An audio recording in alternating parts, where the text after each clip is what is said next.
All right, so when we got the auction car, the ignition was actually messed up pretty bad.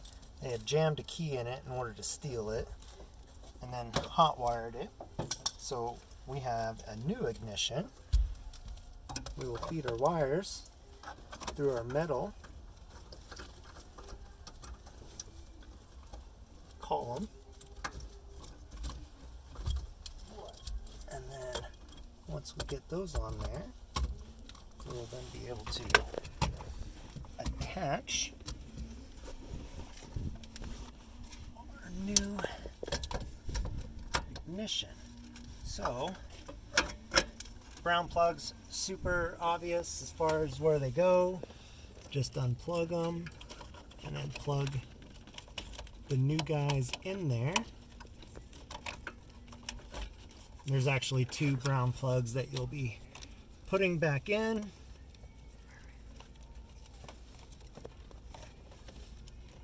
Now, even though we're replacing the ignition and it comes with new keys, it will only work for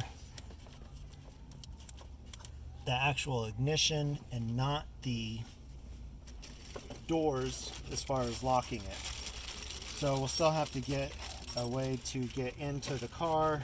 We'll probably just do an aftermarket keyless entry. Now, if you can see these in your camera, these are breakaway bolts. So once you have tightened them down so hard, they will then break away to where they look like this. In order to get them off, we use the flathead screwdriver, got a little chisel into it, and then we're able to turn them in order to remove them with a needle nose plier after the fact. So, breakaway bolts, so the actual hex head can be twisted off and then broken once you have tightened it down and torqued it to spec.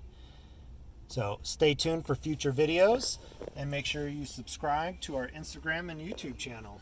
Until next time.